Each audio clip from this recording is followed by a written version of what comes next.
مشاهدينا السلام عليكم ورحمة الله وبركاته، وأهلا بكم في هذه الحلقة التي نتناول فيها قصة المرأة التي ستحدد من هو الجيش المنتصر في الصومال.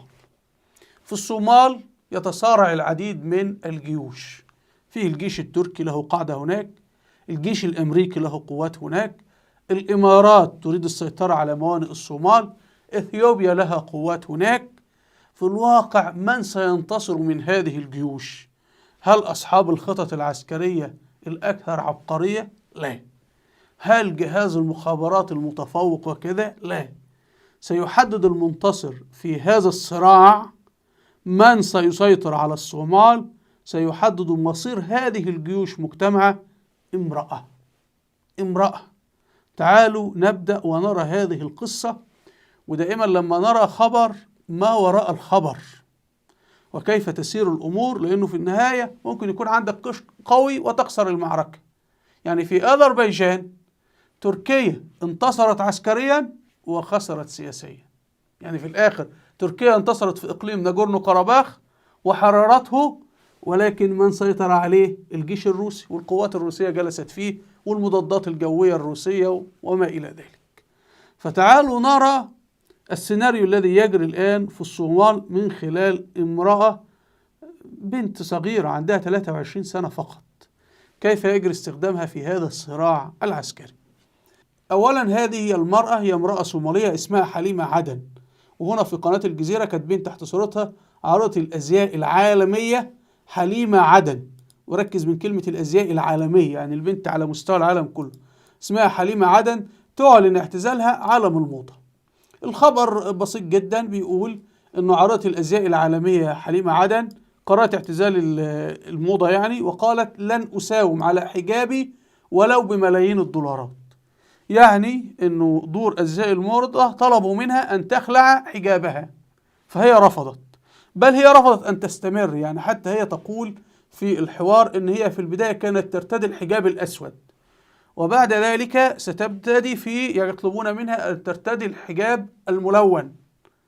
وطبعا ركزوا في الصورة ستجدون أن حجابها هنا على رقبتها، وبالحجاب أيضا بيستر أذنها. بعد ذلك لما نقرأ في تفاصيل الخبر هنجد أن دور الموضة طلبوا منها مسابقة اسمها القرط الذهبي أو الحلق الذهبي، اللي طب بس ارفع الحجاب عشان الحلق يظهر يعني. ويبدو ان هم وصلوا الى يطلبوا منها خلع الحجاب. فهنا تدخلت هذه المرأة اللي هي ام حليمة، وقالت لها عيب يا بنت، احنا يعني اولاد ناس، واحنا مسلمين واحنا صوماليين، وقالت لها بلا ملايين الدولارات ولا غيره. هذا بيوريك علو نفس الصوماليين، من افضل الشعوب الاسلامية الصوماليين، وافضل شعب عربي كله الشعب الصومالي، احسن من المصريين والسودانيين والجزائريين والمغاربة والسعوديين والقطريين والكويتيين، الشعب الصومالي. وأنا ذكرت ذلك من قبل، لكن سنأتي في سياق الحديث. طيب نعود بقى إلى قصة حليمة ودورها في السيطرة العسكرية على الصومال. تعال نقرأ في تفاصيل الخبر. قالوا إن حليمة عدن ديت ظهرت على منصة عروض الأزياء اسمها ماكس مارا، أنا مش عارف هي بس واضح إنها مشهورة يعني، وعلى غلاف مجلة فوغ البريطانية. وحليمة أبدت ندمها الشديد لتنازلها عن معتقداتها الدينية مقابل الارتقاء في مسيرتها المهنية. في التفاصيل أيضا أن حليمة ولدت في مخيم للاجئين في كينيا قبل أن تنتقل للعيش في الولايات المتحدة الأمريكية مع والديها الصوماليين عندما كانت طفلة. هنا على هذه الخريطة بنشاهد كينيا. يعني حليمة كانت بنت لاجئة شحاتة فقيرة بتمد يدها لمن في الشارع، يعني هذا تخيلي، يعني ممكن يكون حدث أو لا يحدث، وهذا لا يعيبها، هي ضحية يعني، وكل منا يمكن أن يتعرض لهذا يعني. لكن هي ممكن بتمد يدها في الشارع، يعني أعطوني شيء كي آكل به الطعام أو كذا. طيب البنت حليمة أصلا هي بنت صومالية من الصومال، فهاجرت إلى كينيا. لماذا هاجرت إلى كينيا؟ بسبب الحرب الأهلية في الصومال. ومن أشعل الحرب الأهلية في الصومال؟ أمريكا. فلما أمريكا أشعلت الحرب الأهلية في الصومال، فحليمة وأسرتها هربوا إلى كينيا. فلما هربت إلى كينيا، الأمريكا تتبعتها في كينيا وبحثت في اللاجئين الصوماليين وقالت نأخذها ننتفع بحليمة، فأخذوا حليمة إلى أمريكا هنا في موقع أمريكي اسمه ستار تريبيون عاملين موضوع عن حليمة عام 2016. حليمة في ذلك الوقت كان عمرها فقط 18 عاما. دي صورة حليمة اهي. حليمة عمرها 19 عاما، ودي أول بدايتها خالص. شوفوا بقى كانت الحجاب الذي كانت ترتديه كيف كان. ونشر تحت عنوان مراهقة صومالية أمريكية ستكون أول متسابقة مسلمة مغطاة بالكامل في مسابقة ملكة جمال مينيسوتا بالولايات المتحدة الأمريكية. تهدف حليمة عدن إلى تحدي الصورة النمطية دون المساس بمعتقداتها الدينية. وبعدين أخذوا يصورون حليمة عدن هكذا كما نشاهد. أيضا هذه صورة أخرى لحليمة عدن. بعد ذلك أخذوا حليمة وطلعوها بقى من من الملابس الإسلامية التقليدية بتاع الصومال إلى بدأت تدخل بقى عالم العالمية. بدأوا يغيروا في حليمة واحدة واحدة. تعال هنا مثلا في قناة ده من على حسابها على الانستجرام، أدي حليمة اهي. هنجد بدأوا حليمة بدأت تضع مكياج وقالوا تلبس ملون واصفر واخضر. هنا أيضا صورة أخرى لحليمة وبدأوا يجعلونها تلبس بنطلون. ما كانتش حليمة بتلبس بنطلون. المهم حليمة انتقلت إلى العالمية وأصبحت تسافر من واشنطن إلى نيويورك إلى لندن إلى باريس، وتصعد خشبة المسرح وكذا وما إلى ذلك. وده كله له أهداف سياسية وعسكرية واقتصادية. لكن حليمة أمها رجعتها في الموضوع ده وقالت لها يا بنتي إحنا ناس مسلمين وعيب اللي أنت بتعمليه. فالبنت حليمة قررت أن تعتزل.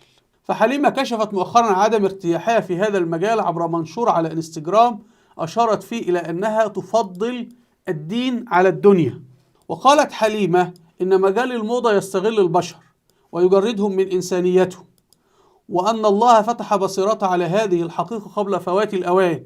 وحليمة أعلنت أنها لن تقدم عروض أزياء مرة أخرى لأنها لم تعد روحيا تطمئن لذلك، ولن تسافر لحضور أسابيع الموضة نصف السنوية في باريس أو لندن أو ميلان أو نيويورك، لأن كل هذه الوجهات كانت مصدر كل طاقة سلبية لها. أضافت حتى وإن عرضوا علي 10 ملايين دولار لن أساوم على حجابي مرة أخرى. حليمة قالت إن والدتها أرشدتها إلى اتباع قيمها الدينية الإسلامية، حيث كتبت حليمة طلبت مني أمي التوقف عن عروض الأزياء منذ فترة طويلة. أتمنى لو لم أعارض ذلك. أمي هي الشخص الوحيد الذي يكن لي أنقى النوايا. طبعا هذه هي أم حليمة، وهي طبعا التي أرجعتها من الطريق الذي تسير إليه. تعالوا نرى صور حليمة. هنا صفحة حليمة على الانستجرام وهي فيها 1,300,000 متابع. طبعا لفتاة صغيرة عمرها 23 عاما فقط رقم كبير جدا. أصبحت شخصية مشهورة. نعود إلى سؤالنا الأول: ما هي الأهمية العسكرية والسياسية والاقتصادية لهذه الفتاة الصغيرة عمرها 23 عاما؟ يعني هذه الفتاة هي جزء في لعبة كبيرة ومخطط كبير وهي لا تعرف. يعني هي لا تعرف أي شيء خالص. يعني ده الشخص الذي يجندونه ويشتغل يعمل عميل لهم ولا يعرف، ويتقاضى مالا وهو حسن النية وكل شيء تمام. هذا هو عالم المخابرات الواسع. إنما الإعلام بيروج للجهل، ولذلك عندنا في مصر عملوا مسلسل خطير جدا عن ضابط المخابرات المصري رأفت الهجان، الذي استطاعت المخابرات المصرية الذكية أن تزرعه في قلب إسرائيل، وكان على وشك أن يصبح رئيسا لوزراء إسرائيل، ولكن خشي من كشف أمر فقالوا له لا داعي. طبعا لما تركز على كل مسلسل رأفت الهجان، هذا ضابط المخابرات المصري يركز على كيف استطاع أن يحصل على المعلومات، أو أن يصور بالكاميرا، أو يزرع كاميرا في السقف، أو يضع ميكروفون متخفف في الحائط إلى آخر ما هنالك. طبعا نحن الآن بنعرض لعملية مخابراتية قامت بها المخابرات الأمريكية، لا فيها كاميرا في السقف ولا ميكروفون مخفي في الحيطة ولا أي حاجة من الكلام الأهبل العبيط المتخلف اللي عرضوه في مسلسل رأفت الهجان. وكل الشعوب العربية من موريتانيا حتى العراق وقطر والبحرين والإمارات كانت تتسمر أمام التلفزيون لتشاهد مسلسل رأفت الهجان وعبقرية المخابرات المصرية. طبعا غباء المخابرات المصرية. البنت حليمة دي هي من منطقة تسمى القرن الإفريقي.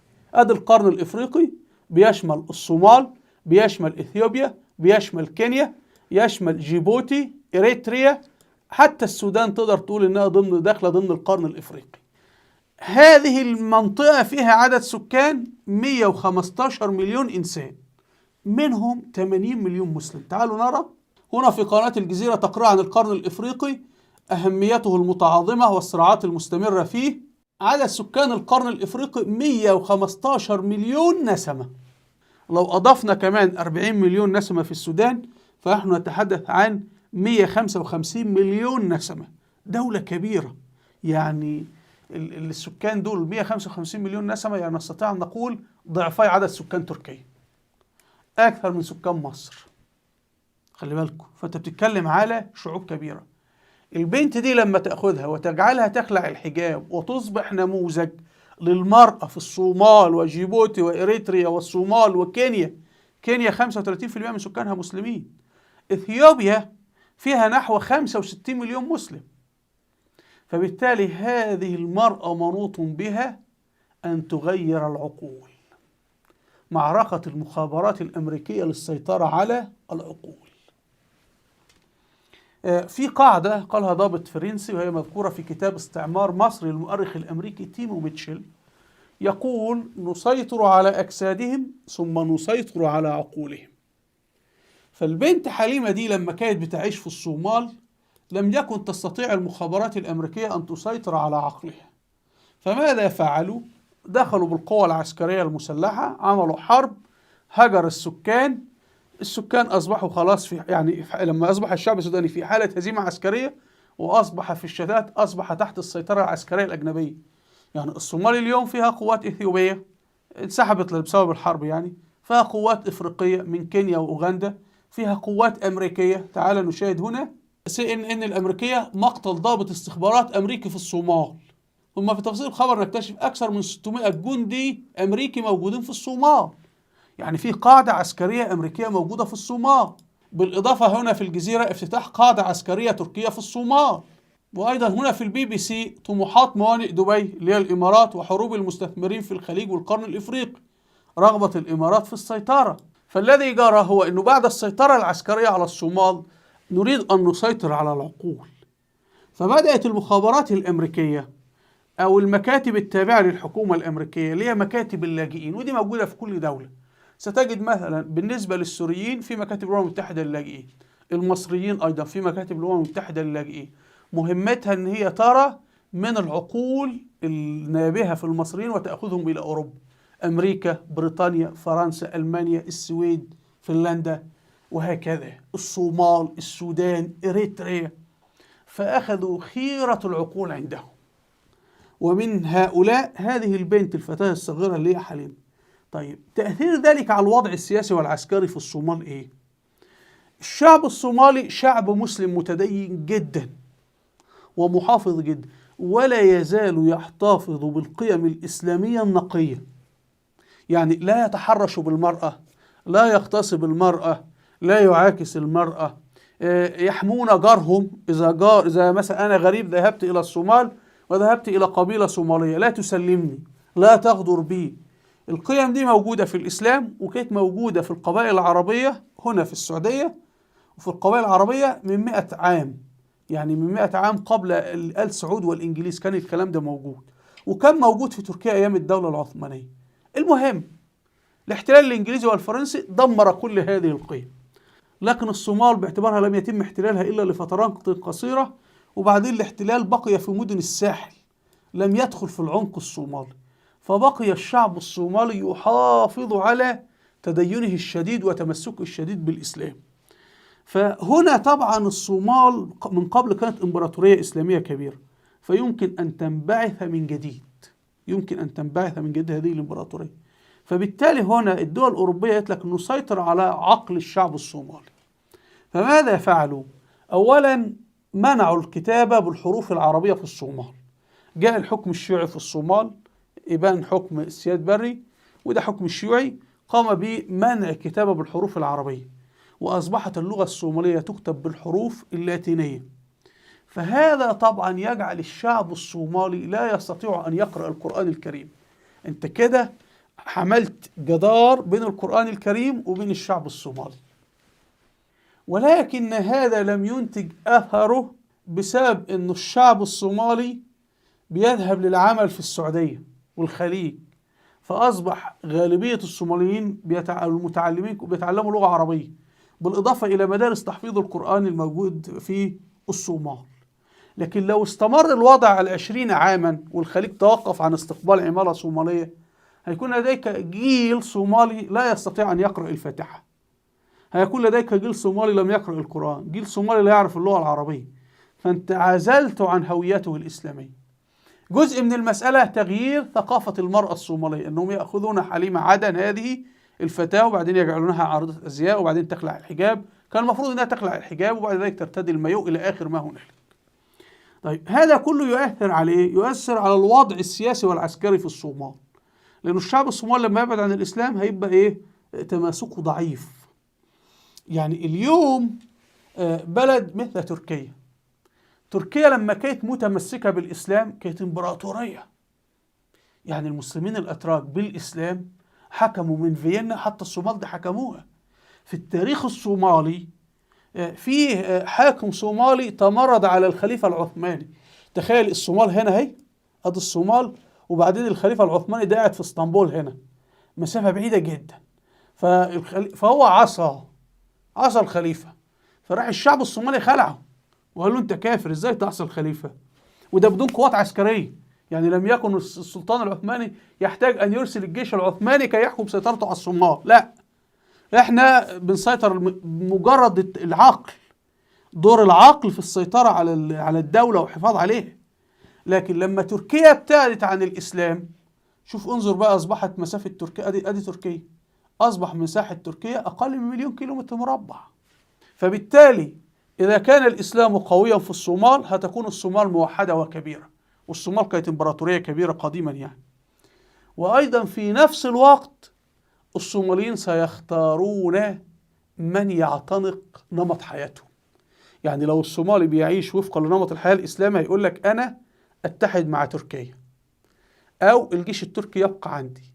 لو الشعب الصومالي بيعيش وفقا لنمط الحياة الأوروبي والغربي يقول لك لا، الأتراك يمشوا وأنا عاوز الجيش الأمريكي. وهذا الذي جرى في أذربيجان، إن حكومة أذربيجان اللي هي إلهام علييف لما أوقفت الحرب وانتصرت استدعت القوات الروسية إلى إقليم ناغورنو كاراباخ، وحتى لم تخطر تركيا بمضمون الاتفاقية قبل توقيعها. لماذا؟ لأن إلهام علييف هو مين الأقرب له من نمط الحياة؟ فلاديمير بوتين ولا رجب طيب أردوغان؟ لا، فلاديمير بوتين. يعني نمط حياة إلهام علييف إيه؟ الراجل من عالم الاتحاد السوفيتي والتربية الروسية، رغم انهيار الاتحاد السوفيتي إلا أن كل دول آسيا الوسطى الإسلامية بتعيش وفقا للعقيدة ونمط الحياة الروسي. ولذلك لما جاء يأتي بقوات روسية ولا تركيا اختار القوات الروسية وعمل الاتفاقية، وحتى لم يخطر تركيا بها، وتحول الانتصار العسكري إلى خسارة كبيرة جدا لم تترجم على أرض الواقع. يعني خرج الجيش الأرميني من قرباخ وجاء الجيش الروسي. هذا الأمر الآن يتكرر في الصومال. فهنا يرينا المخابرات الأمريكية كيف تعمل على السيطرة على العقول، لأنه إذا سيطرت على الأجساد يجب أن تسيطر على العقول، وإذا سيطرت على العقول سوف تسيطر على الأجساد. فالأمر تقف على تغيير هوية الشعب الصومالي، ومن ثم الشعب الصومالي يختار حكومة تكون موالية لأمريكا وتكون معادية لتركيا، حكومة تكون موالية للإمارات معادية لتركيا، وهكذا. أرجو مشاهدينا أن تكون الصورة قد وضحت، وأرجو منكم الاشتراك في القناة بالضغط على الزر. رابط صفحاتي على الفيسبوك وتويتر أسفل الفيديو. هنا قائمة بالفيديوهات التاريخية والوثائقية أرجو أن تشاهدوها لأهميتها في مجال التاريخ، وهنا كتاب عن تاريخ الصومال أرجو أن تسمعوه لأهميته في مجال التاريخ. وإلى اللقاء، والسلام عليكم ورحمة الله وبركاته.